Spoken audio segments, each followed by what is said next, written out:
اسلام کا ایک جرری دلیر ہے. اسلام کو ایک ایسا سپوت اللہ نے عطا کیا ہے کہ یہودی کہتا ہے اگر 6 مہینے یہ شخصیت دنیا میں اور رہتی تو شاید دنیا میں کوئی کافر نہ بچتا. وہ سپوت کون ہے؟ وہ حضرت عمر فاروق رضی اللہ تعالیٰ عنہ. میرے نبی پاک علیہ السلام نے فرمایا میرے بعد کوئی نبی ہوتے تو خطاب کے بیٹے عمر ہوتے. لو کان نبی بعد لکان عمر ابن خطاب. میرے بعد کوئی نبی ہوتے تو خطاب کے بیٹے عمر ہوتے. تاریخ کا حوالہ اٹھا رہا ہوں, ایک ورق الٹ رہا ہوں. اس عمر فاروق کو در رسول پر لانے والی, اس عمر کو اللہ کے گھر کی طرف رستہ دکھانے والی, اس فاروق اعظم کو دین کا سپاہی بنانے والی یہ کوئی اور نہیں ہے, یہ عمر فاروق کی ہمشیرہ ہے. یہ جناب عمر کی بہن ہے. بہن نے بھائی کی کایا ہی پلٹ ڈالی. بہن نے ذمہ داری کا احساس کیا. بہن نے ذمہ داری کا احساس کیا تو اس رنگ میں قرآن پڑھا کہ فاروق اعظم فرماتے ہیں میرے دل سے کفر دور کر کے مجھے رسول اللہ کا غلام بنا دیا ہے.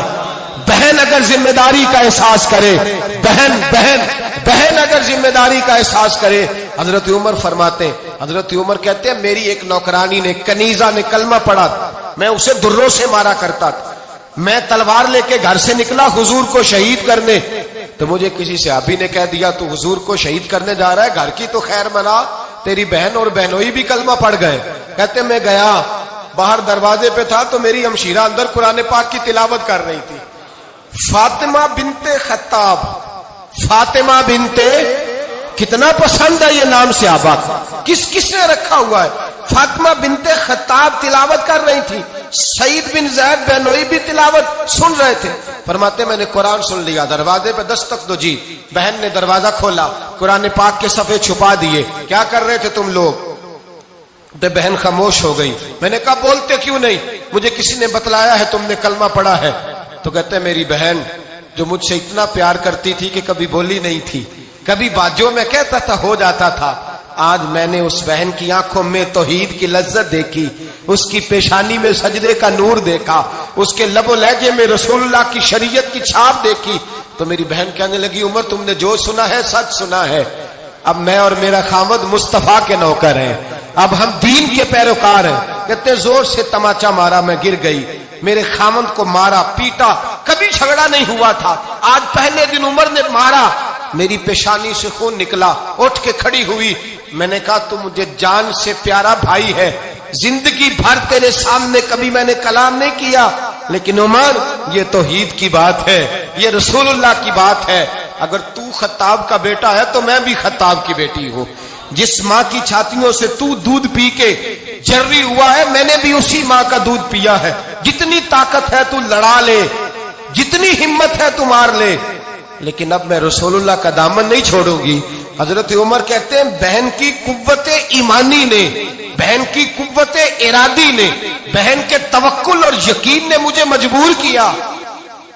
میں نے کہا میری بہن کے دل میں اگر کوئی بات آئی ہے تو اس میں سچ ضرور ہوگا, اور اگر بہن بھائی کو اس دلیری کے ساتھ درس دے رہی ہے تو اس کے اندر کوئی نکھار ہے. میں نے کہا لا ذرا تو کیا پڑھ رہی تھی؟ جناب عمر کہتے ہیں پھر بہن نے دلیری والا جواب دیا. فرمایا ایسے کیسے لاؤں؟ جا پہلے غسل کر کے آ, جا وضو کر کے آ, کپڑے بدل کے آ. یہ رسول اللہ کا قرآن ہے, یہ اللہ کی کتاب ہے. بے وضو بے غسل نہیں پڑھی جا سکتی. فرماتے میں غسل کر کے کپڑے بدل کے جو بیٹھا, بہن نے قرآن پڑھا, بہن نے قرآن پڑھا. اللہ کرے بہنیں بھائیوں کو قرآن سکھانے لگے, اللہ کرے بہنیں بھائیوں کو حدیث سکھانے لگے, اللہ کرے بہنیں اپنے بھائیوں کو رسول اللہ کے در پر جھکانے لگے, اللہ کرے بہن کہنے لگے آ جا مل کر کے دونوں دین کی. بہن نے قرآن پڑھا. فاروق اعظم رو رو کے نڈال ہو گئے.